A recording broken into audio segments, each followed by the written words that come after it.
Welcome to Pagan Coffee Talk. If you enjoy our content, please consider donating and following our socials. Now, here are your hosts, Lady Alba and Lord Knight.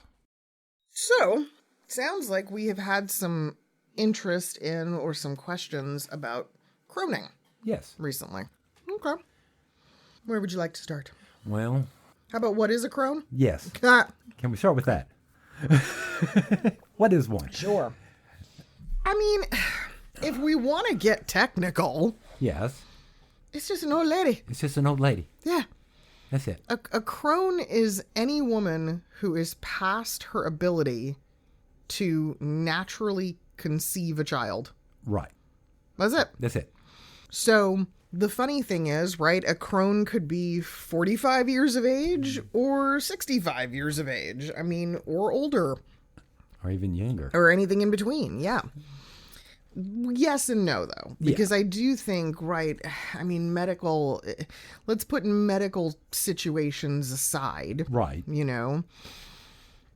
Traditionally, a crone is someone who is an elder within their own household. Mm-hmm. They are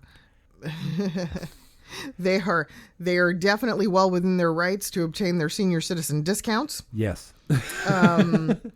And they seem to have this accumulated knowledge and wisdom. And that's what I was going to say. It's not so much just the physical, it is how you conduct yourself. Yes. Yeah.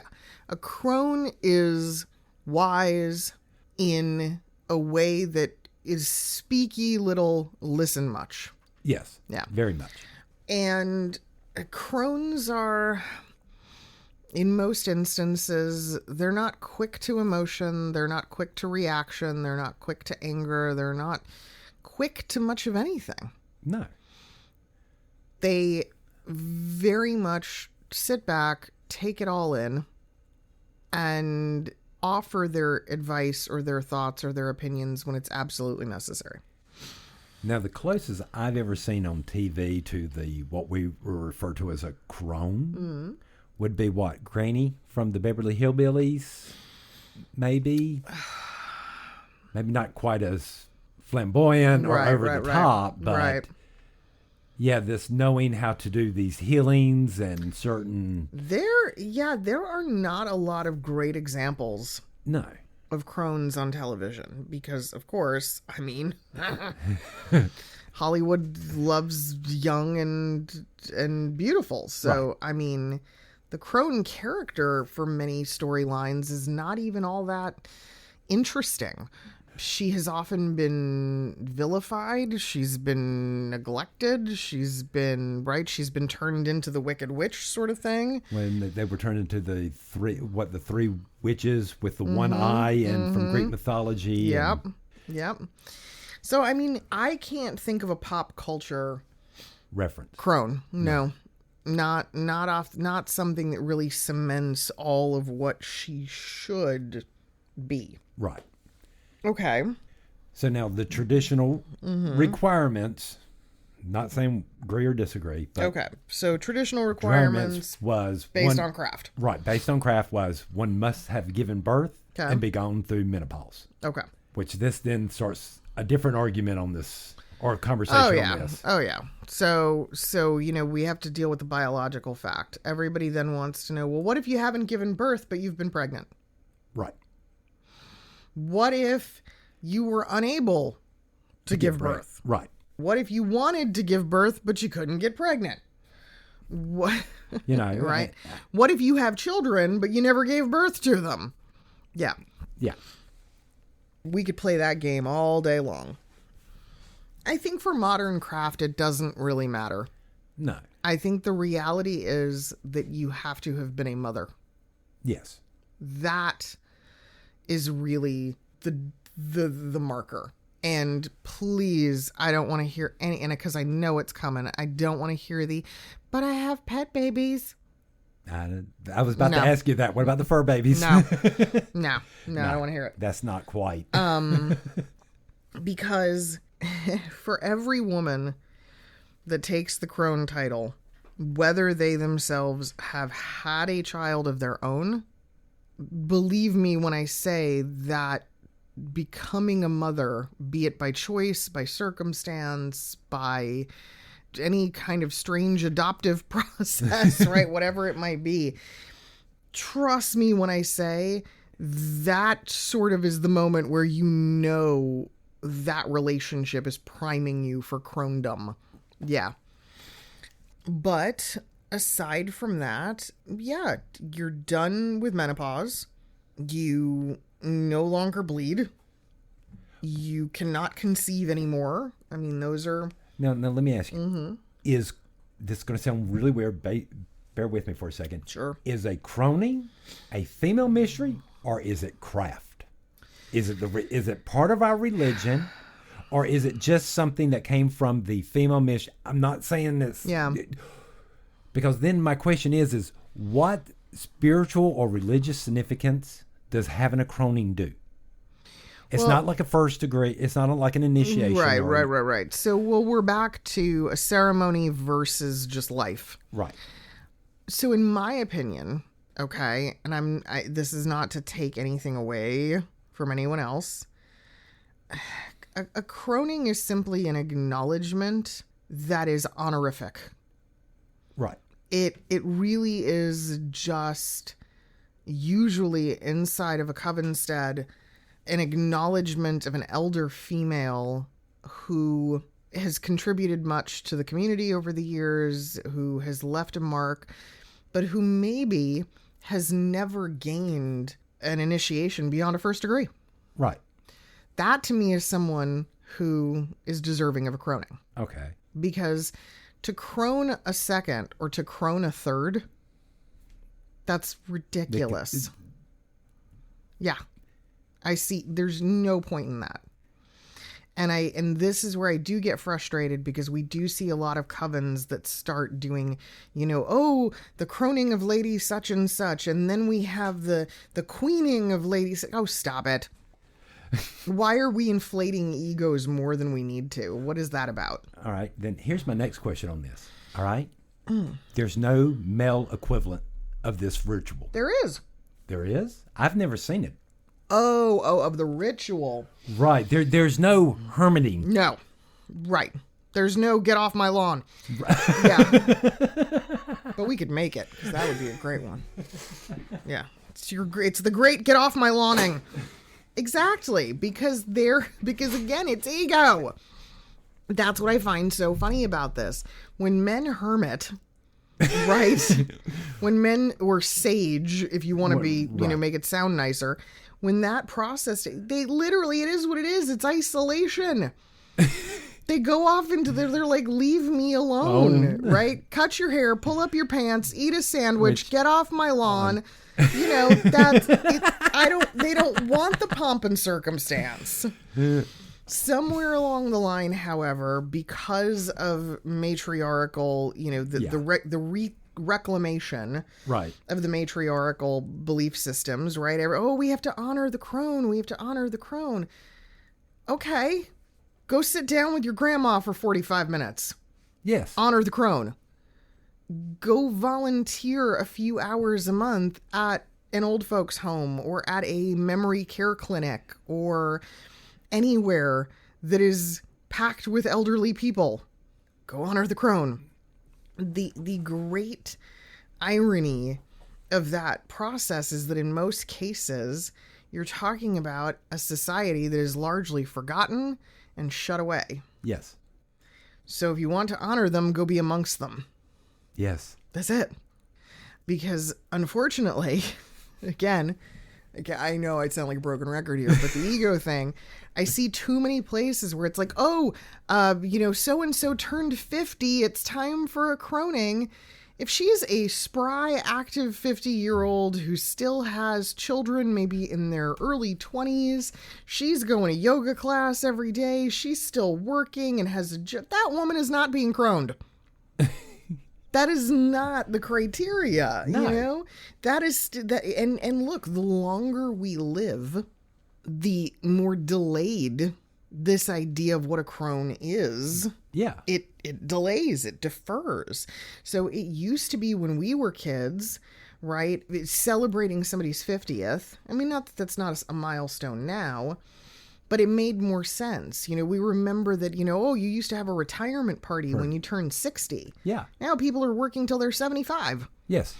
So, come on. I mean, over the years, we all heard that saying, oh, no, 50's the new 60, or 60's the new 50 or something like that. Exactly. So there, to me, there are other criteria of, again, what makes someone a crone.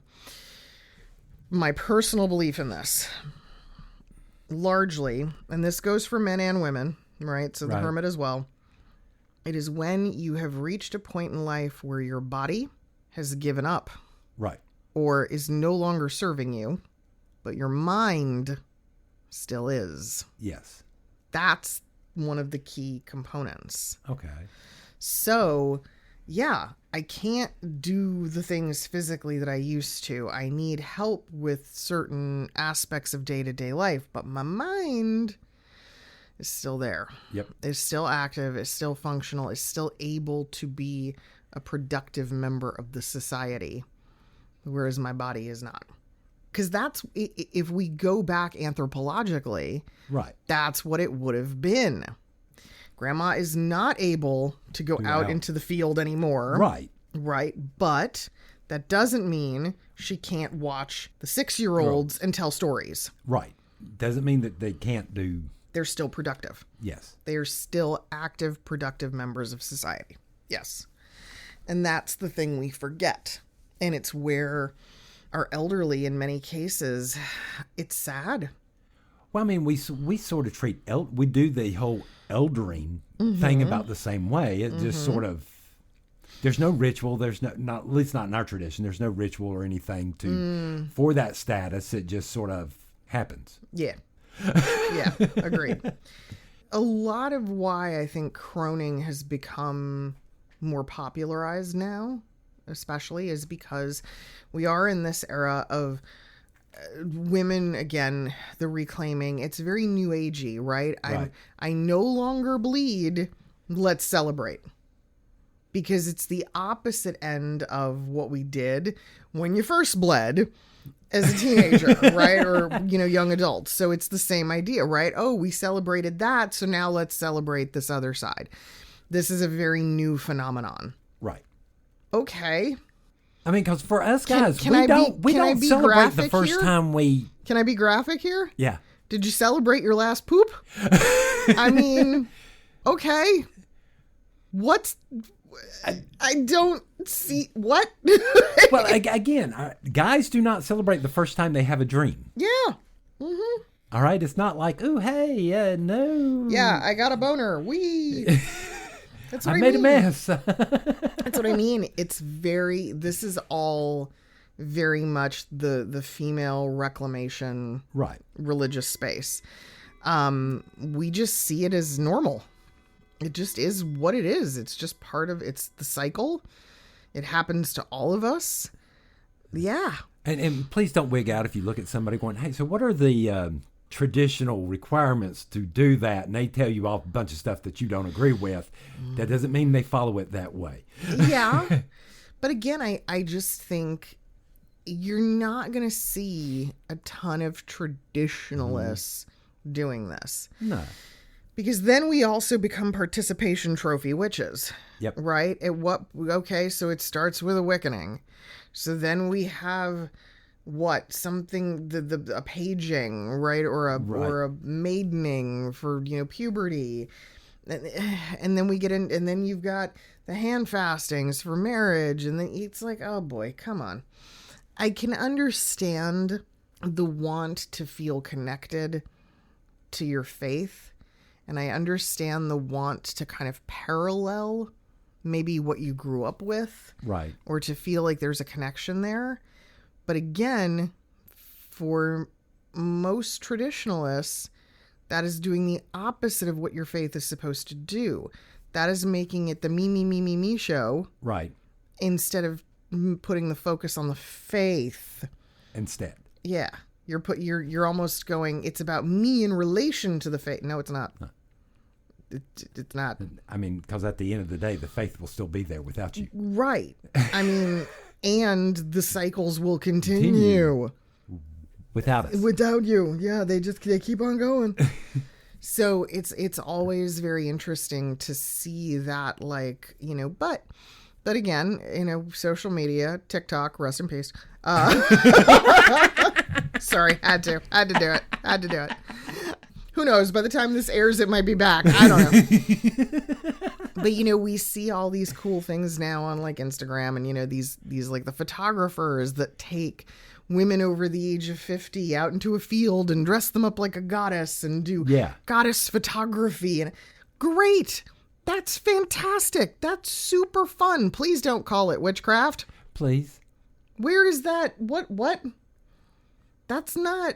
Now, look. Do I think that is a fantastic idea for the women's group inside of a covenstead? Absolutely.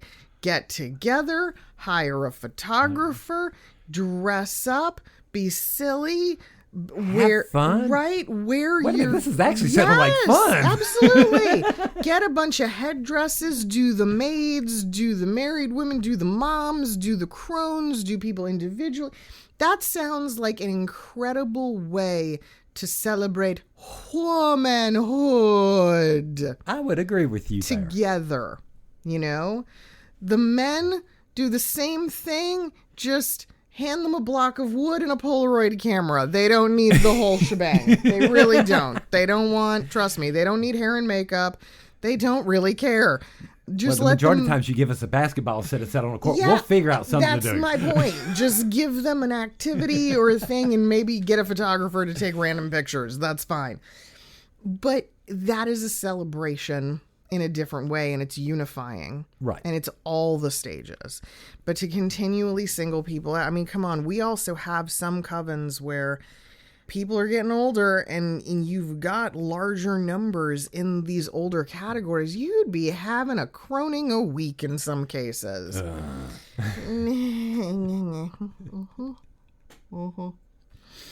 it's not that I don't love the idea of it. I don't have a problem with that. It's just, this is what we're thinking about when we're having these conversations about these things.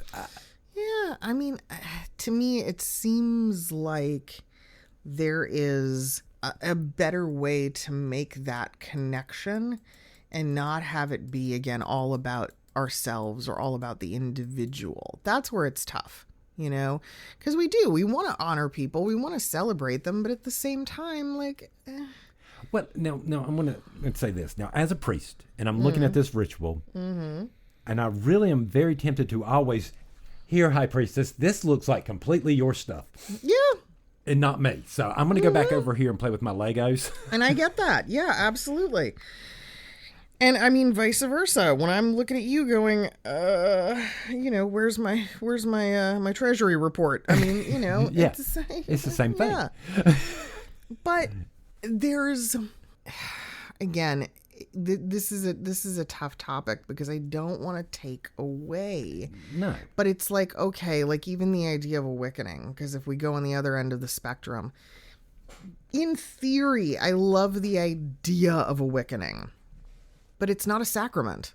No. It is not, nor will it is not a recognized rite of the faith. Not doing this will not keep you out of the Summerlands. Exactly. You are not denying your child a godless existence if you don't do this. I mean, because I think most people don't realize that a christening is literally their belief that without this you cannot go. Christening is, yes, it is based on that path.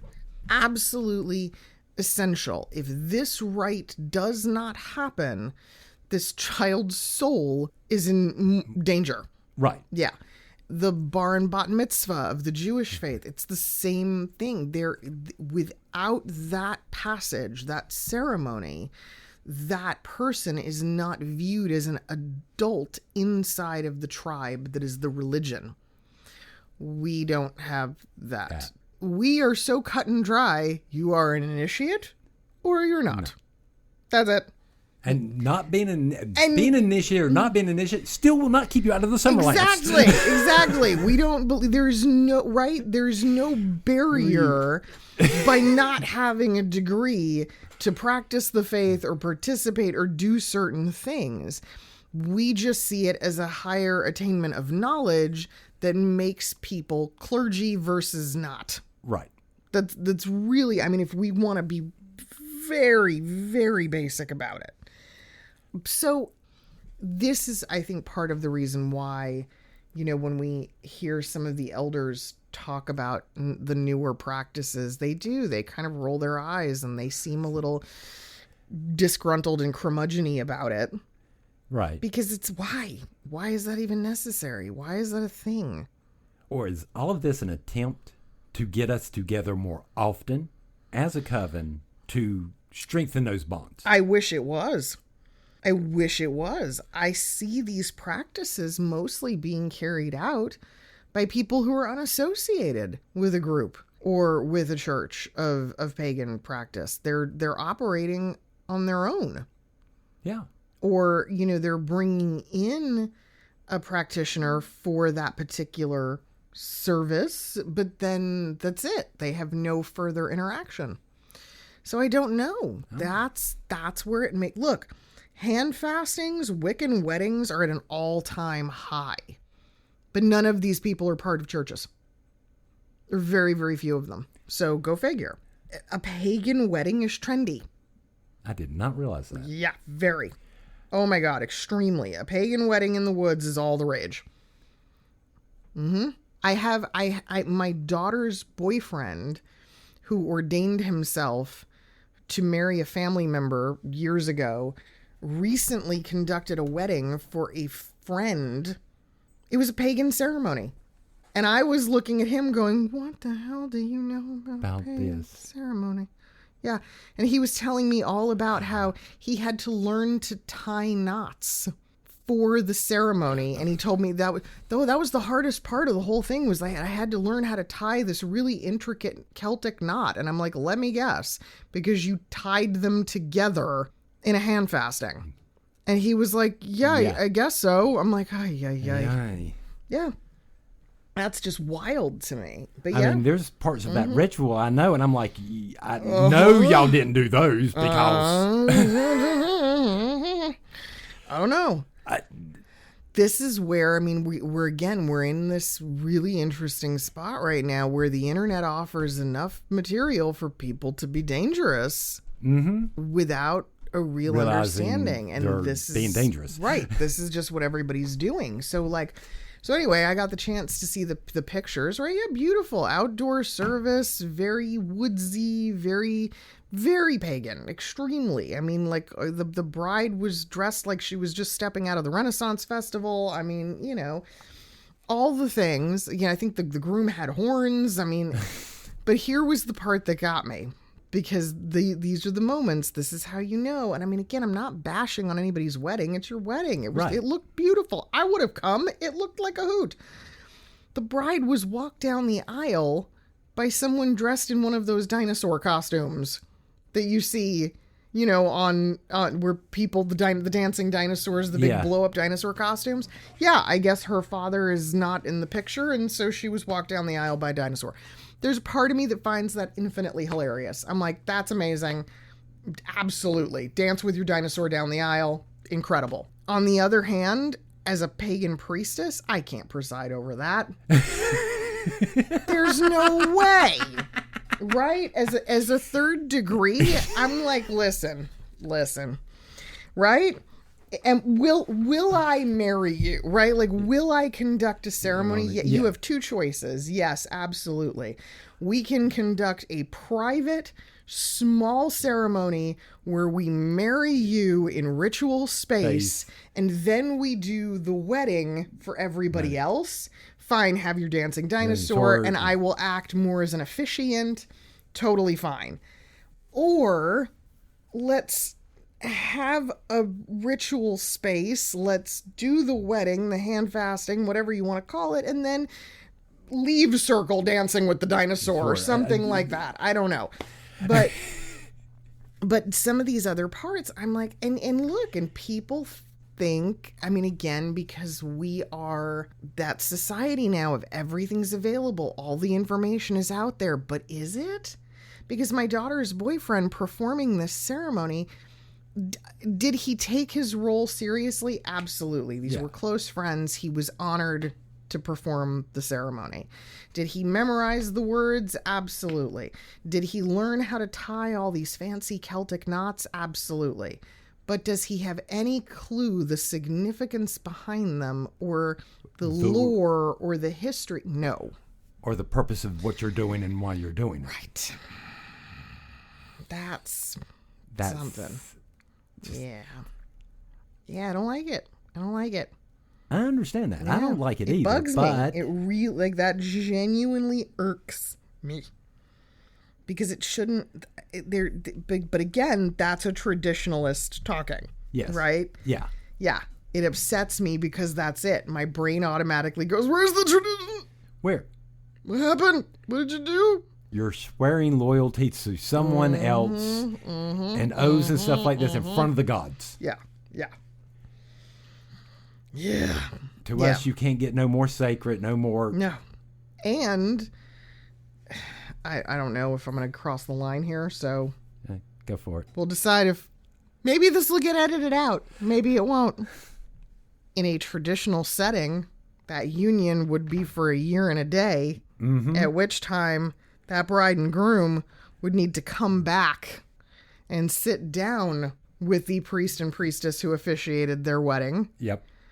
Specifically to say, would you like this to continue? Or would y'all like to go your separate ways? Right. What say ye after this initial trial? Yeah. Because that's what it is. And then what? And I mean, if they say great, then yeah, it's not like you're coming back to us every single year. No. But initially, that is a part of what we do. Mm-hmm. Yeah. Anything else on this subject you can think of? I just think we are in a time when, let's be honest, historically, right? We are in a time of abundance. We are in a time of acquisition. Yes. Right? That's literally, I don't know if you know this, like this is how our generation, our people in history, our time in history is going to be known. We are the consumers. Yes. We have more shit than humans have ever had before. Right. Okay? So when we run out of stuff to get our hands on, and again, we still have too much time on our hands because we're not hunting, we're not gathering, we're not farming, we're not it doesn't take all day to cook one meal. Yeah, we're not having to tax ourselves the way we used to. That now, sure, it spills over into ceremony. Let's create things. Let's create celebrations. Let's create events. Okay. I mean, hey, if that makes you happy and you have the energy and the desire and you are just a consummate little pagan party planner, do it. Go for it. Absolutely. Like, that is joyful and it's wonderful. But let's at least acknowledge what is necessary and what is not, so that we're not making others who perhaps cannot afford or are not able to attain that thing, right? So they don't feel bad. You are no less a witch because you were not Wiccaned. You were no less a witch because you were not croned. That's the idea. Right. Let's celebrate what is, but let's be clear that others of the community are not being seen as less than for not having that. Yeah. That's all. Coffee? Coffee. Thanks for listening. Join us next week for another episode. Pagan Coffee Talk is brought to you by Life Temple and Seminary. Please visit us at lifetempleseminary.org for more information, as well as links to our social media: Facebook, Discord, Twitter, YouTube, and Reddit. We travel down this trodden path, a maze of stone and mire. Just hold my hand as we pass by a sea of blazing pyres. And so it is the end of our days, so walk with me till morning breaks. And so it is the end of our days, so walk with me till morning.